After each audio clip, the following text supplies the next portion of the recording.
तुभ्यं नमः सकलमङ्गलकारकाय।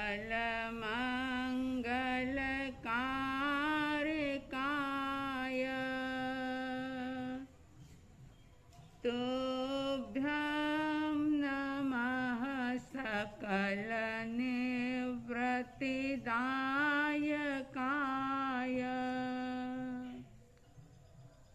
तुभ्यं नमः सकलकर्म विनाशकाय।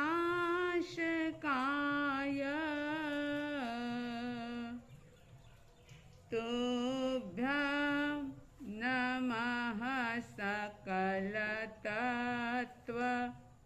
निरूपकाय।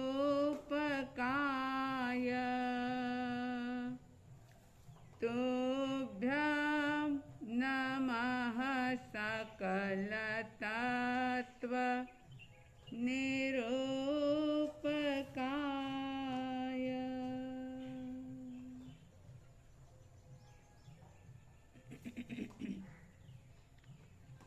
श्रद्धालु जिज्ञासु श्रोताओं, पर्वाधिराज पर्युषण पर्व का प्रथम दिवस और साध्वी द्वय की आप सभी के लिए ये मंगल कामनाएं कि आज का ये दिन साधना आराधनामय बने। आपका समय ज्ञान ध्यान स्वाध्याय सामायिक आदि के अंदर बीते। इस पर्व के प्रथम दिवस के माध्यम से आप सभी अपने आप को पावन और पवित्र बनाने की साधना कर सकें, प्रयोग कर सकें, पुरुषार्थ कर सकें, ऐसी हार्दिक हार्दिक शुभ मंगल भावनाएं, शुभ मंगल कामनाएं। आप सभी जानते हैं कि आत्म साधना करने के लिए किसी न किसी सहयोगी का, कोई निमित्त का आधार अवश्य चाहिए होता है।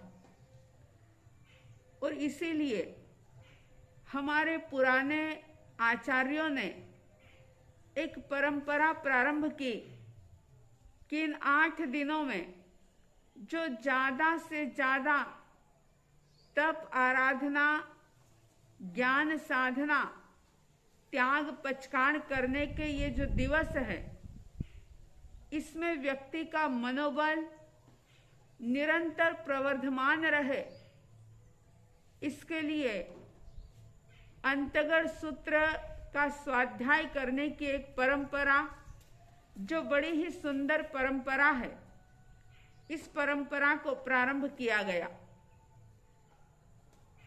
ये अंतगढ़ सूत्र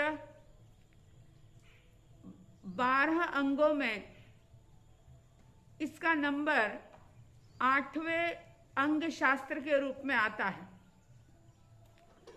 वैसे तो वाणी परमात्मा की है, भगवान महावीर की वाणी है, लेकिन इस वाणी को आप तक, हम तक पहुंचाने में सबसे पहले प्रवक्ता जो हुए, वो हुए थे आर्य सुधर्मा स्वामी जी।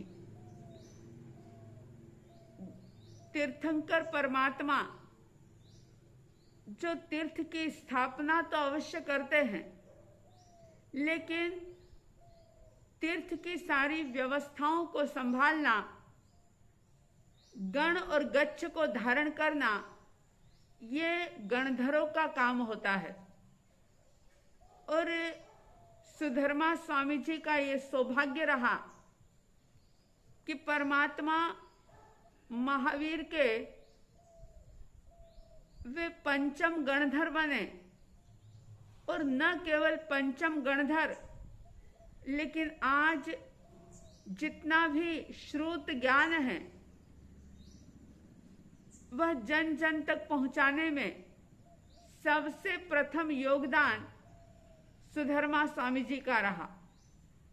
तो इस शास्त्र को कहने वाले यानी परमात्मा की मूल वाणी को बताने वाले आर्य सुधर्मा स्वामी जी हैं और उस समय में उसको सुनने वाले थे जम्बू स्वामी। वे जम्बू स्वामी जो त्याग और वैराग्य की मूर्ति कहे जाते, जिन्होंने अपार वैभव सुख सुविधा सब कुछ त्याग करके कठोर त्याग का पथ अपनाया, संयम की साधना की और सिद्ध बुद्ध और मुक्त अवस्था को प्राप्त किया था। बड़े ही विनयवान उन्होंने एक बार सुधर्मा स्वामी जी को वंदन नमस्कार किया और वंदन करके उन्होंने पूछा कि भगवान, मैंने आप ही के मुखारविंद से 7 अंग शास्त्रों के बारे में श्रवण किया। 8वें अंग में परमात्मा ने किस प्रकार के भाव फरमाए हैं, मैं आप श्री जी से सुनना चाहता हूं। जम्बू स्वामी जी का विनय, उनकी जिज्ञासा और उनकी ग्रहण करने की क्षमता, क्योंकि गुरु जब देखते हैं कि मेरा शिष्य पूर्ण रूप से योग्य है, शिष्य जिसके अंदर पूरी पात्रता है, तो वे अपना सारा ज्ञान उस शिष्य के अंदर उंडेलने का पुरुषार्थ करते हैं। सुधर्मा स्वामी जी ने भी जम्बू कुमार की जिज्ञासा को जाना, सुना, तो उन्होंने कहा कि परमात्मा महावीर स्वामी जी ने 8वें अंग, जिसका नाम है अंतगढ़ दशा सूत्र, जिसे अंतकृत दशा भी कहा जाता है, इस शास्त्र के अंदर 90 महान आत्माओं का, उनके चरित्र का, उनके त्याग का, उनकी आराधना का, उनके संकल्प बल का विवेचन किया गया, वर्णन किया गया। ये कोई कहानी कथा नहीं है, ये उन त्यागी वैरागी स्त्री पुरुष युवा राजा महाराजा सेठ सेनापति और इतना ही नहीं, बच्चे, उन सब की साधना का इस अंतकृत सूत्र के अंदर वर्णन किया गया। और अरिष्टनेमि भगवान और भगवान महावीर स्वामी, इन 2 तीर्थंकरों के समय में जो विशिष्ट आत्माएं हुई, वैसे तो अनेकों हुई, लेकिन जिनके जीवन में कोई विशेष घटना घटित हुई, जिनका जीवन बहुत ज्यादा प्रेरणा स्रोत रहा और उसी भव के अंदर जिन्होंने मुक्त अवस्था को प्राप्त किया, ऐसी 90 महान आत्माओं का वर्णन इस अंतर्गत सूत्र के अंदर किया गया है। इसके 8 वर्ग बताए हैं। जब सुधर्मा स्वामी जी ने ये बात कही तो जम्बू स्वामी जी ने पुनः जिज्ञासा की कि हे भगवान, 8 वर्ग में पहले वर्ग के अंदर प्रभु ने क्या भाव फरमाए हैं, मैं सुनना चाहता हूं। कृपा करें और आप मुझे अंतकृत सूत्र के पहले वर्ग के भाव कहने का अनुग्रह करें। जब जम्बू स्वामी जी इस प्रकार से कहते हैं तो सुधर्मा स्वामी जी ने कहा कि इस अंतकृत दशा सूत्र के पहले वर्ग के प्रभु ने 10 अध्ययन फरमाए हैं। पहले अध्ययन के अंदर गौतम कुमार का वर्णन है। गौतम कुमार, जिनके बारे में ऐसा कहा जाता है कि उस काल उस समय में द्वारिका नाम की नगरी थी। अरिष्टनेमी परमात्मा इस धरती पर विचरण कर रहे थे। सैकड़ों हजारों आत्माएं परमात्मा की दिव्य देशना को सुनकर के मुक्ति के पथ पर आगे बढ़ रही थी। उस समय में द्वारिका नाम की नगरी थी और उस द्वारिका नगरी के अंदर अंधकवृष्णि नाम के एक राजा रहते थे। धारिणी उनकी पत्नी थी। किसी शुभ समय में धारिणी ने एक शुभ स्वप्न देखा और गर्भ को धारण किया। गर्भकाल पूरा होने पर उन्होंने एक पुत्र को जन्म दिया और उस पुत्र का नाम गौतम कुमार रखा गया।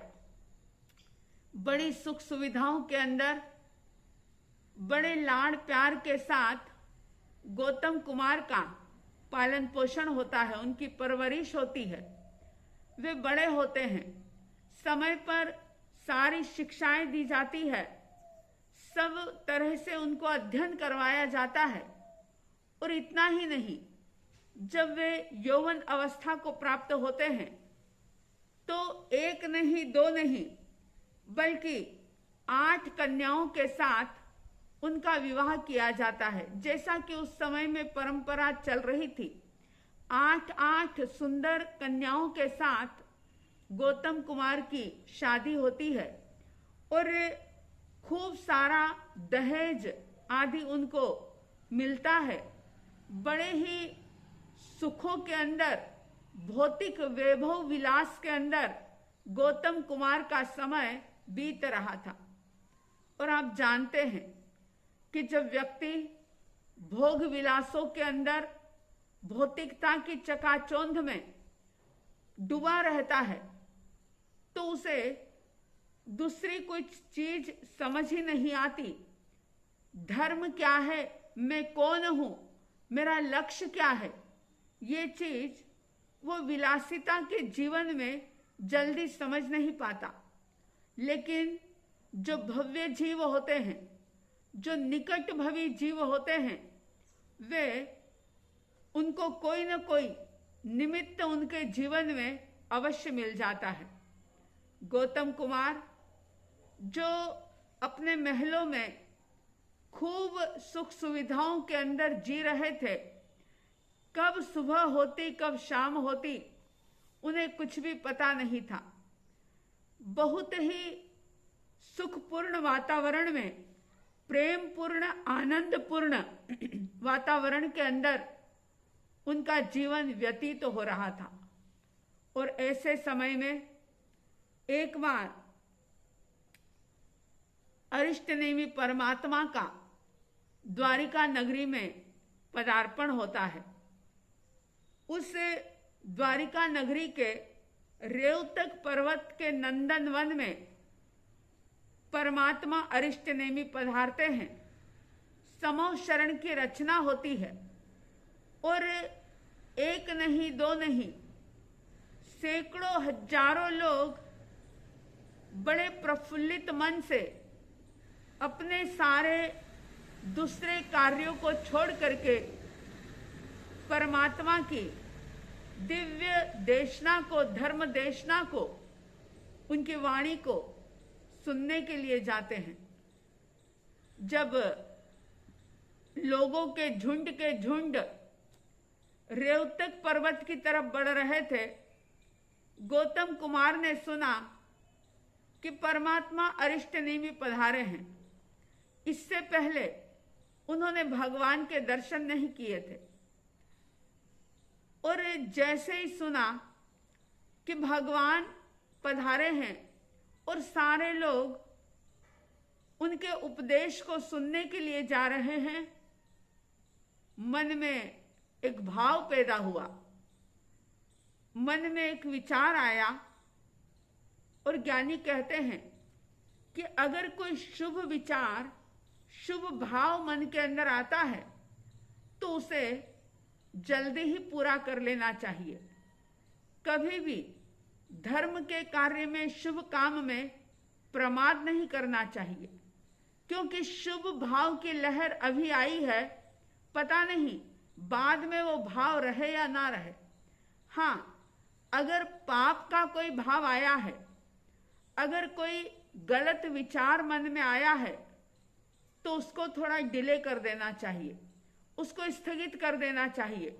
हो सकता है कि थोड़ी देर के बाद मन बदल जाए और उस पाप से व्यक्ति पीछे हट जाए।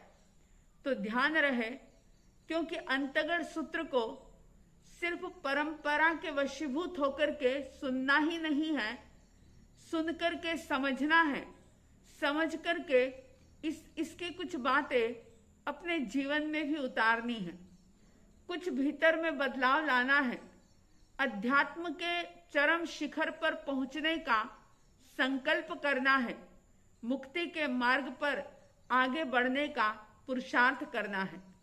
गौतम कुमार का जीवन संदेश दे रहा है कि भौतिक समृद्धि जहां चरम सीमा पर थी, भोग विलासिता के साधन, इंद्रियों को जो जो भी चाहिए, वो सारे इंद्रियों की सुख सुविधा के साधन जो थे, वे प्रचुर मात्रा में गौतम कुमार के पास उपलब्ध थे और वे उसके अंदर डूबे हुए भी थे।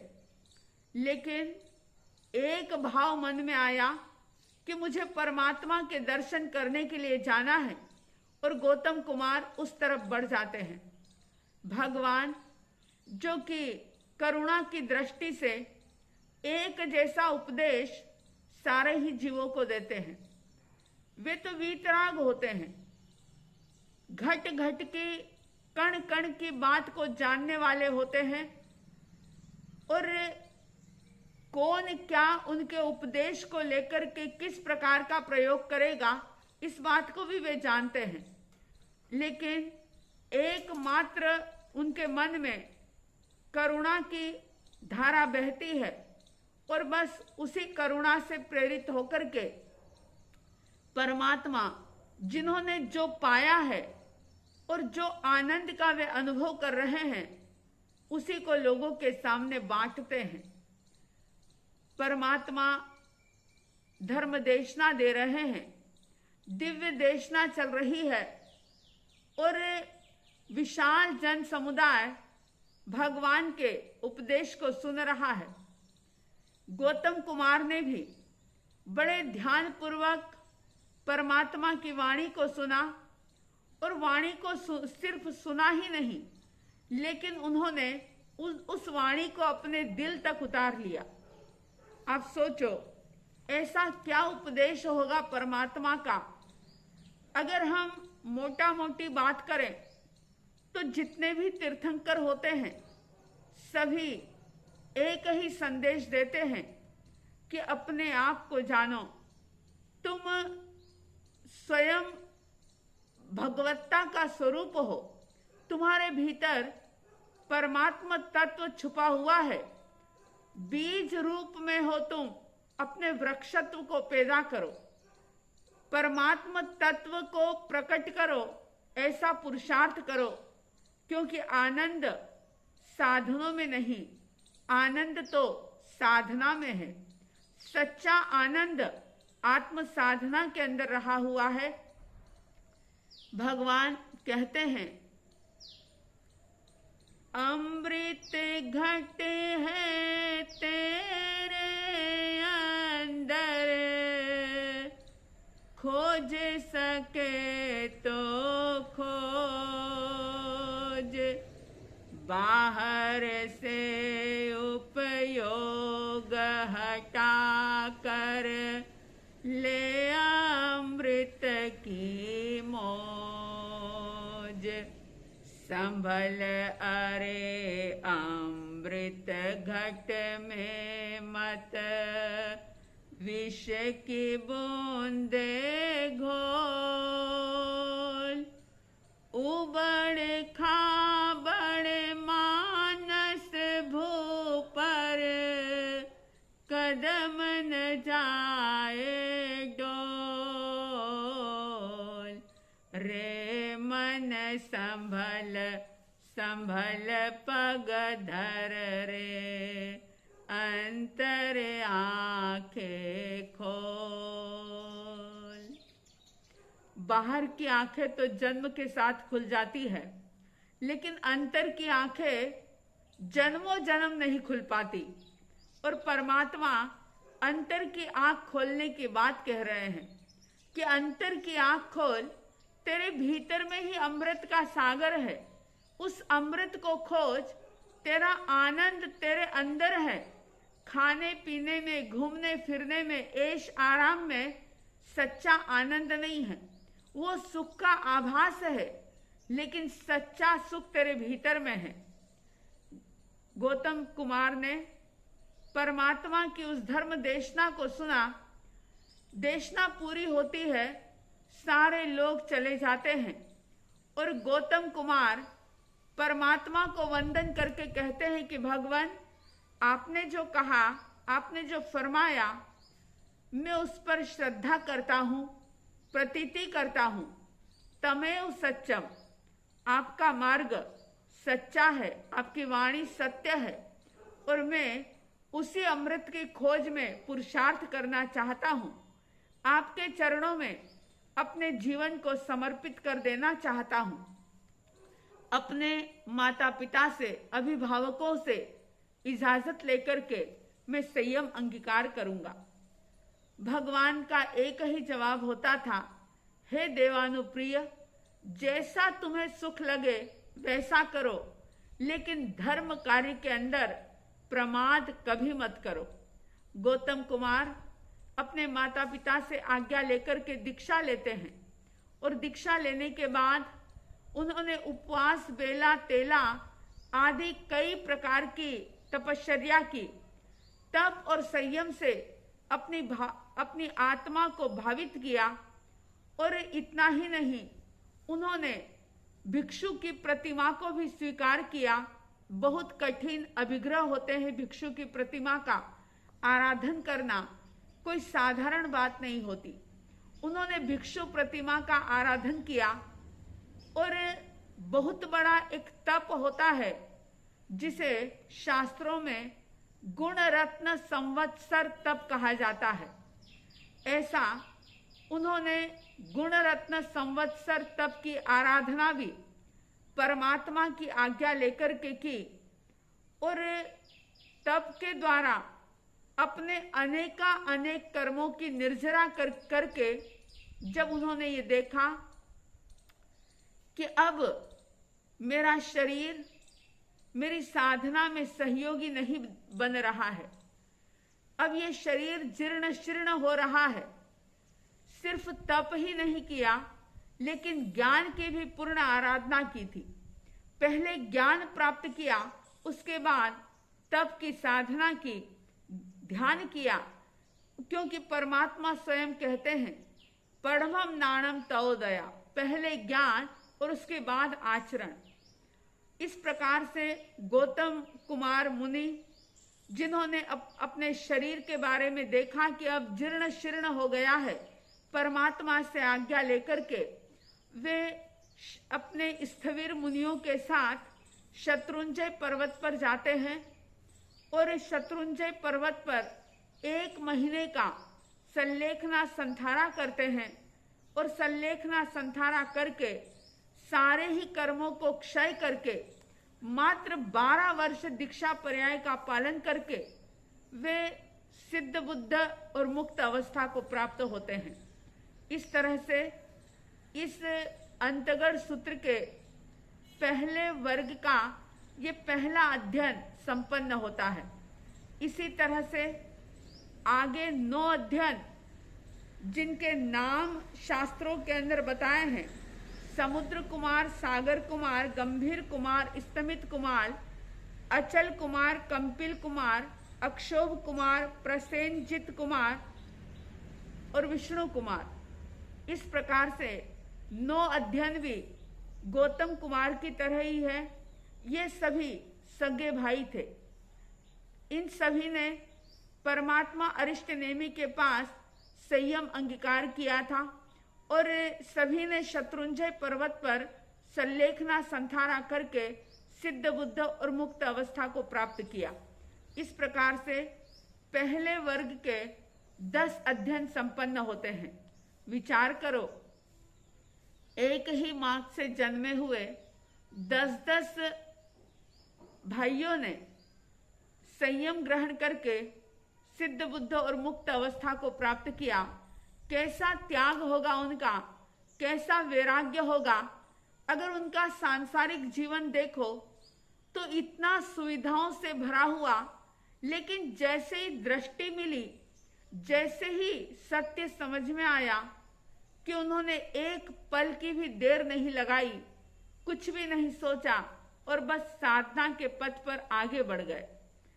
इनके जीवन से प्रेरणा प्राप्त करते हुए ज्यादा नहीं कर सकते हैं तो इन 8 दिनों के अंदर तो बाकी सारे कामों से निवृत्त होकर के ज्यादा से ज्यादा आत्म साधना करें। क्योंकि मैंने पर्युषण की प्रेरणा में भी ये कहा था कि ये पर्व किसी व्यक्ति से संबंधित नहीं है, ये पर्व किसी घटना से संबंधित नहीं है, ये पर्व आत्मा से संबंधित है और आत्मा की उपासना करना ही इस पर्व का लक्ष्य है, उद्देश्य है। आप और हम सब ज्यादा से ज्यादा स्वयं की यानी आत्मा की उपासना करें। शरीर, इंद्रिय आदि बाह्य जो भी चीजें हैं उनसे थोड़ा सा अपना उपयोग अलग हटाते हुए स्वयं के साथ रहें, स्वयं की पहचान करें, एकांत में कुछ पल को जिए, अपने आप को जाने, तो निश्चित रूप से ये पर्युषण पर्व मनाना सफल और सार्थक होगा। इन्हीं शुभ और मंगल भावनाओं के साथ जय प्रभु महावीर, जय गुरु आनंद।